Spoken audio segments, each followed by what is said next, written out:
So today we are cooking from a different kitchen, a wonderful, lovely big kitchen, and I've got Jamie with me. Yes, so chef. we are doing some cool stuff. So we've got 2 cameras set up. It took a while, so that's why we went live and like went live off live. Yeah, and we're cooking French toast. French toast. So we're having PJ days today. I don't know if you can even see my wonderful cool PJs here. We're having PJ's days today. So Jamie is Nathaniel's brother, and he's here to visit from wonderful Somerset. I said that in an northern accent, I don't know why. It worked. It worked, Somerset. So we're here in the wonderful Sussex. We've got the coolest view here, and I'm gonna turn the camera around once we've done our cooking. I don't want to touch anything right now. Yeah, and we're making French toast, instructed by the chef himself. Yeah, chef. James Oliver. I'm not taking that mantle. Although there is going to have to be some olive oil. Okay, so I mean, some of this is, I say some of it, one of the measurements is American.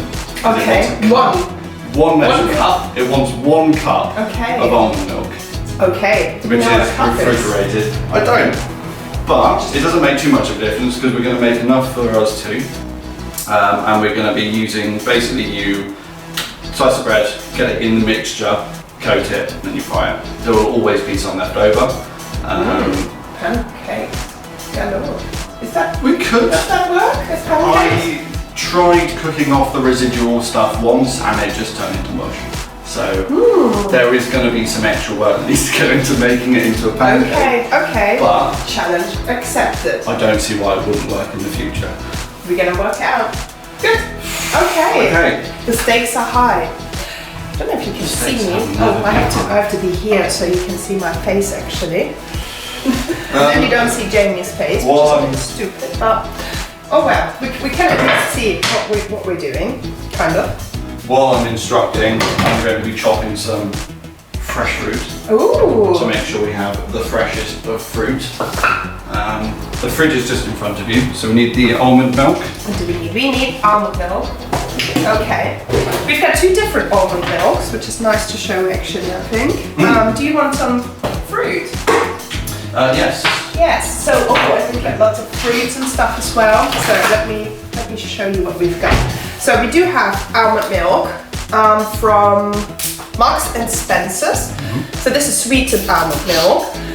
This goes really, really well with any kind of like sweet foods. So because we are, this way, because we are making something sweet or we're going the sweet route, this will work quite well. And then we've got Alpro, which is I think unsweetened the way it looks. And this will go well even in like cheese sauces and so on. So if you are unsure about cooking with any kind of milks, always go for unsweetened. But if you do something like pancakes and so on, go for sweetened. So this is the 2 options we have, and probably we're going to use. Yeah, we're going to use I'm both. going to hand on to Jamie. We also have Victoria blackberries. And funnily enough, Jamie's sister's called Victoria, so he stole them from his sister, which is very rude. It's her own farm. It's our own farm. We've got some, this way, what are they called? Blueberries. Beautiful blueberries. We've got strawberries, obviously. And then we have some raspberries, which were reduced, so it's a bargain. Oh, and obviously, Good old-fashioned banana. we have to have banana because it's a rule, I think, for breakfast, isn't it? For sweet breakfast, you always have to have banana, it's a rule. Okay, chef, what are we doing, Yes, chef? we need a cup of almond milk.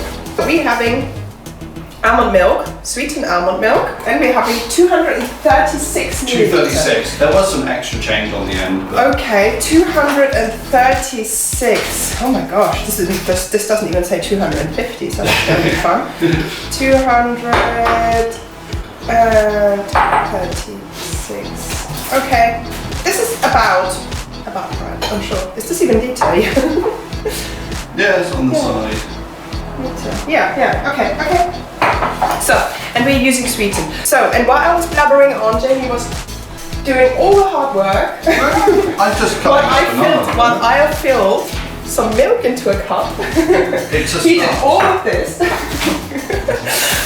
8:54 here, so we've been up really early and come over here to Jamie's. We are actually making a PJ day. That's why we're having our PJs on. Can you see the wonderful Star Wars PJs Jamie's wearing? They're actually really amazing. And I'm just wearing like a really old sunny jumper. And I'm having Stars and Stripes, so I'm going all American today, although I have nothing to do with America really, but yeah, they're really just comfortable and comfy socks as well. I'm trying to show you everything. And super comfy socks. We're gonna do a super comfy day. Gonna play some games and watch some movies and just have a really nice day. And although I'm kind of thinking, because it looks really nice outside, and we should have actually done that probably on Monday when it was raining. Where was it raining so bad? Sunday. Yeah, so there was one day where it was really horrible, and we obviously decided to spend the day outside most of the time, walking around. Yeah, but that's just what we do. You want to talk us through what you actually did while I was just blabbering on about things? I've been showing the camera the ingredients that have been going in. Oh, lovely. But at the moment, all I've done is I've just prepped some bananas, strawberries, oh, yummy. raspberries, blackberries. I could just put all of this together and eat it like it is. That was my initial plan as well. Then I realised the French toast is amazing, and I'm going to leave the blueberries whole because I just don't think they look good enough in this cut. So I don't think I've ever cut blueberries. it's not worth it. No. It's not worth it. And then so Pia's already done the milk. This is what I've done so far. This is my contribution to this dish, is milk. It's a necessity. Yes. So without it, I wouldn't be able to make the toast because it'd just be powdered It's fresh. essential. I'm the essential part of this meal. So I put a teaspoon of ground cinnamon, quarter of a teaspoon of ground nutmeg, Which he sourced this morning freshly from the field, aka ground Marks and myself. Spencer's. Yeah. Fresh salt, just a pinch, and I've used the last of Pia's. Magical vegan ingredient. Nutritional yeast. Nutritional yeast. Yeah, and that's just been a tablespoon of that. I'm also going to be using a tablespoon of spelt flour. Spelt flour. So we're going all posh today. You can use any kind of flour normally, but spelt just has a better stickiness, That's it. binding thing. I don't think I've ever used spelt flour before, so Yeah, it's good. It doesn't do too much, to be honest. It's just a slightly whiter version. And then I'm going to. and probably healthier, to be honest. I don't know if it's. Let me check actually. Is spelt? No, spelt wouldn't be gluten free because it's still a wheat, isn't it? Wheat contains gluten, yeah. So, but it probably is a little bit healthier because spelt is a whole grain, whereas like normal flour is probably. So Yeah, definitely. let's just say it is. Yeah. And then the milk's going to go in, as is a tablespoon of maple syrup. And the rest of the bottle going to go on top of my. We're sharing. We're sharing. He gets a drop. All right. In relation to the bread though, you can use, this is going to be very easily made gluten-free just by using some gluten-free bread. Try and not flour, to yeah. use just like a sandwich bread if you're going to use it, or if you are, try and leave it out so it goes a bit stale, because you want this to solidify or go solid in the pan, whereas if you're just using a piece of bread that's come out of a loaf really quickly, you'll find it will just fall apart. Do you find it soaks better as well? Yes. Yeah. Definitely. So you get more of the stuff that we Yes. are trying to. Yeah, because it softens it, it makes it soft again by making it take the flavour. So the only thing we're going to need to find in this kitchen, because I don't know much about it, is something we can soak the bread in more than one slice at a time. Okay, this is going to be our challenge. So let's have a look. Oh, actually, I'm thinking this is big. Is this too big? Yeah, this is too big, isn't it? I don't know. But you could probably use this because you can just put. okay. Yeah. So we're using this. We're gonna use this to basically fill our batter in there. Put the toast on it, and then fill the butter on it. So are you? There has been a big discussion, and this is a bit of an inside joke, but are you gonna butter the toast? There isn't any butter in the recipe, unfortunately. Okay. Yeah, Okay. So. we could put some on the French toast afterwards, but it's not. Okay. So when I make French toast, and this might be and this is my own kind of like thinking, but I think I always butter the toast on both sides, which is horrible anyway because you get butter on your fingers, and then put the batter over it. But that's just, I don't know how I make it. I didn't even learn it that way. I just like make it that way. So no. I think that would stop it soaking up everything else. Oh, maybe that could be. That's actually. So no, we're not gonna do this, guys. We're not gonna do this. Okay. Okay. So we are getting to the bread, and we've got some special bread actually. We're having ciabatta, so that's obviously not quite traditional, but it's yummy. So duh. So we have some ciabatta bread which is a natural source of vitamin D, which I did not know. Did you know that? No. I just really like ciabatta bread. We just really, because it's superb. It does soak up the Yes. really Yes, because it's got obviously the ciabatta bread, and you see that obviously because Jamie is cutting it right now with those like big holes in it. It's got quite a bit of room to soak in between, so that's going to be so nice and delicious. Really uneven cuts. Please, no one judge this. They are supposed to be that way because this is very artisan and artistic. Yes.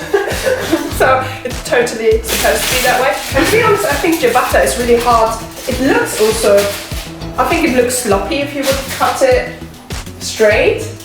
Don't you think? It looks a bit, like this looks nice. Yeah. If you would cut it like straighter, it would probably look weird, like not as pretty. Probably, so actually. it's supposed to be that way. It's really fun. Definitely. So we are all prepped up. And that looks really, really nice. I'm wondering if you could make hot chocolate, like, oh, it's probably nutritional yeast. If you leave the nutritional yeast out, it probably could be a nice hot chocolate that way. Hot damn. Oh, damn.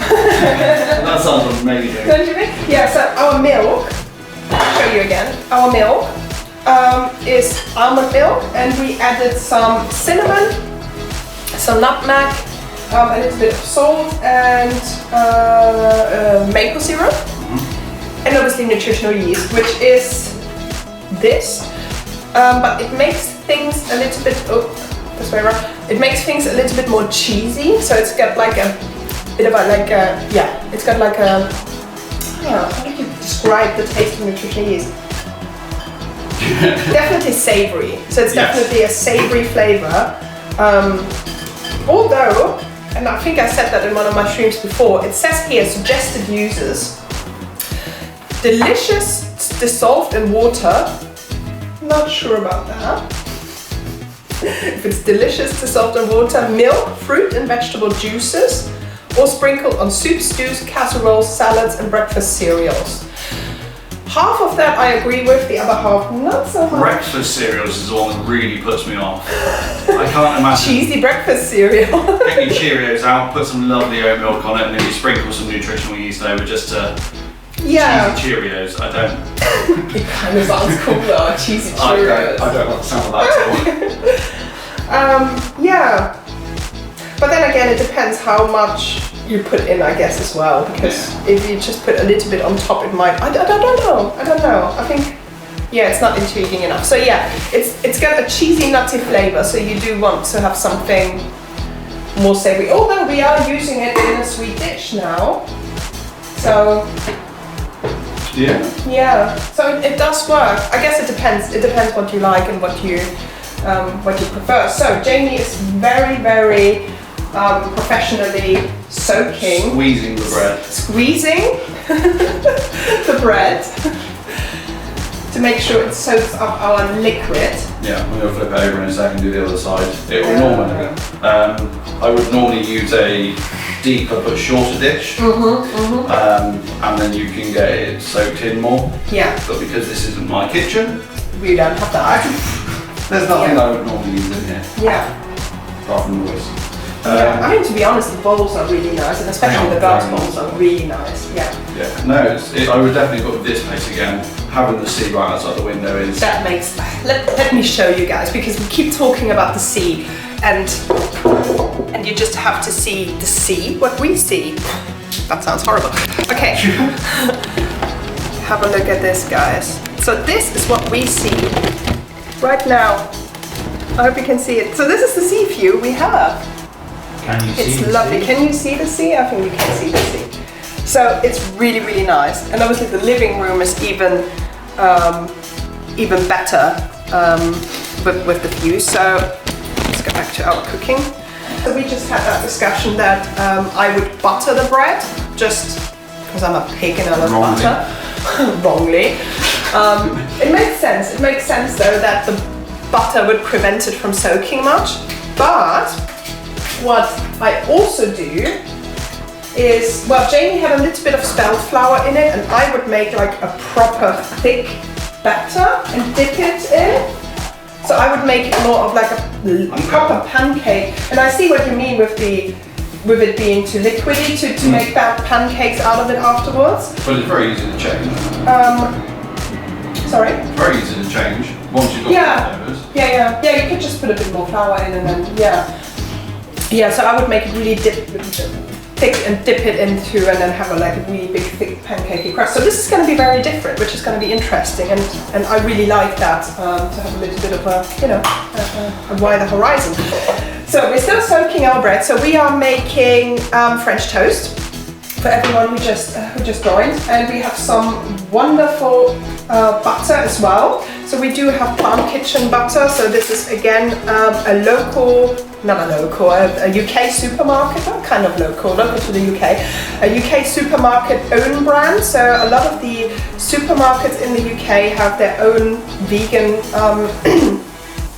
ranges, and this is a supermarket called Marks and Spencer, so it's a bit of a more upmarket supermarket. They took a bit longer to get into the vegan business, let's say, but they're really, really good. So Plant Kitchen, sunflower spread, completely vegan. If you're ever in the UK and you see a Marks and Spencer's, you get wonderful, wonderful stuff here. Also the almond milk is also from the same supermarket, oops, this way. So really, really nice. And we have like parts of it ready. So this is, what did we do? Do you want to give us a roundup of what we actually did?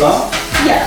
Okay, so we got a cup / 250-ish mils of almond milk, a tablespoon of maple syrup, a tablespoon of nutritional yeast, 2 tablespoons of flour, we use spelt flour, that's fine, a teaspoon of cinnamon, 1/4 of a teaspoon of nutmeg, and a pinch of salt. Whisk that all in together, which was my favourite part, because you can make it really bubbly. Put it in a pan, slice up some ciabatta, and what you can see, there's another ciabatta here. Here, so yeah, some lovely, lovely ciabatta. Soak that for a good couple of minutes, so that was getting all of the mixture in it, and now I'm just frying it in. Now we're frying some it really, really healthy butter. So, yay. Actually, it is because it's plant-based butter. So it's all plants. All of this is made completely vegan. It's completely plant-based. So, yummy. So and this is the first version we fried up, which look at that presentation. I mean, Jamie always outdoes me with presentations. And then obviously we're going to put some fresh fruit on top and make this even yummier. So, I mean, you can do that now because that is ready to go. We also have to go on top of it as well. Oh yeah, we've got some icing sugar, like the poshest icing sugar that I've ever seen. Yeah. Probably. Let me show you. This is the icing sugar we have. It looks like some kind of like Victorian icing sugar, so super, super posh icing sugar. I've got high expectations for this icing sugar. I don't know entirely what it's going to do apart from make it slightly sweeter. Quite frankly, I don't know. It just looks so So posh. Hi. So we're nearly done with our, oh my god, this looks amazing. So Jamie's decoration, no, what is it called? Presentation and decoration is amazing. It looks so nice, and it smells really nice as well. Look at this. So Jamie basically cooked the whole dinner by himself. I was supposed to put even stuff on, and then I started rambling on again. But this is our French toast. So we made French toast today. I did the milk. You're right, I'm sorry. I measured the milk. Oh my god. So this is our French toast with ciabatta bread, with lovely fresh fruits and berries, and to be honest, this and the most posh icing sugar, and the icing sugar looks, I mean, it looks outstanding. So it's definitely worth it. So yes, this is our French toast that we made this morning. A very different technique to what I'm used to, so it's very interesting, and I'm really looking forward to dig into this.